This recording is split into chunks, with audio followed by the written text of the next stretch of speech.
President Trump says the new Fed chair should be Kevin Worsh. He would still have to be confirmed by the Senate.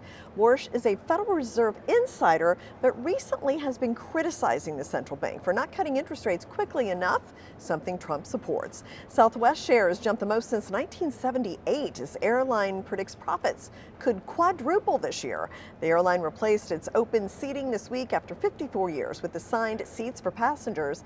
Southwest also started charging for bags last year for the first time. Saks will close most of its off Fifth and Last Call stores. These were the discount arms of Saks and Neiman Marcus, which were both owned by the parent company Saks. This is all part of Saks' recent bankruptcy. There will be closing sales at those stores starting today. And healthcare costs are weighing on the minds of Americans following the January 1st expiration of Affordable Care Act subsidies, which caused premiums to increase dramatically. New data shows 2/3 of Americans worry about the price of healthcare more than other expenses, including groceries, utilities, and housing. An estimated 7.3 million Americans will lose ACA coverage this year due to the end of the enhanced tax credits. The number of personal data compromises rose 5% last year, with more than 3,300 total. The Identity Theft Resource Center's new annual report says about 80% of respondents to a new survey said they received at least one data breach notice in the prior 12 months. And of those who did receive a notice, 88% reported at least one negative consequence, such as increased phishing or other scam attempts, more spam emails or robocalls, or an attempted account takeover.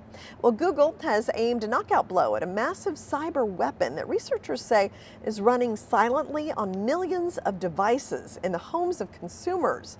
Now, Bloomberg reports that Google used a federal court order to get dozens of domains belonging to IP idea removed from the internet. Google and security researchers say this mysterious Chinese company is an unsavory enterprise that sneaks unwanted and dangerous software on millions of phones, home computers, and Android devices. Singer Kid Rock slammed Live Nation and their concert ticket selling policies. He says the company is essentially a cartel. The congressional hearing was set up to look deeper into the primary ticket sellers, secondary brokers, bots, and music fans who are buying the tickets. Well, Apple's star product, the iPhone, is still going strong. The 17 lineup has been broadly successful. Demand for the iPhone Air has been muted, though, according to consumer intelligence research partners. iPhone revenue shot up 23% since the same period last year.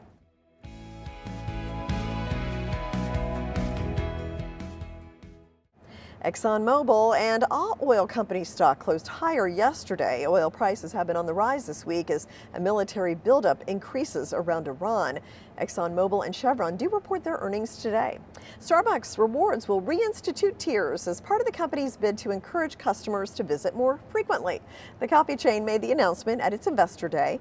In 2019, the company eliminated the two-tiered system, saying the change would encourage new members to become more engaged.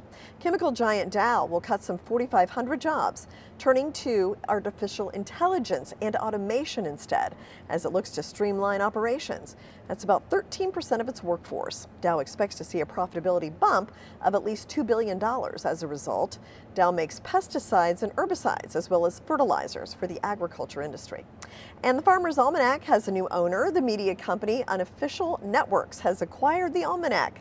Just 2 months ago, the Farmers Almanac announced that this issue would be its last. The Farmers Almanac has been around since 1818, but shouldn't be confused with the even older Old Farmers Almanac, which has been around since 1792. Healthcare costs are weighing on the minds of Americans following the January 1st expiration of Affordable Care Act subsidies, which caused premiums to increase dramatically. New data show that 2/3 of Americans worry about the price of healthcare more than other expenses, including groceries, utilities, and housing. An estimated 7.3 million Americans will lose ACA coverage this year due to the end of enhanced tax credits. Well, U.S. life expectancy rose to 79 years in 2024. That was the highest mark in American history. industry. It's a result of not only the dissipation of the pandemic, but also waning deaths from the nation's top killers, including heart disease, cancer, and drug overdoses. What's more, preliminary statistics suggest a continued improvement this year. Also, 5-year cancer survival rates have hit an all-time high of 70%. The most significant survival gains were in cases of advanced or fatal cancer. Earlier detection, improved screening and treatments, and reductions in smoking helped avert 4.8 million cancer deaths in the U.S. between 1991 and 2023. From the New York Stock Exchange, I'm Jane King. Here's to your health.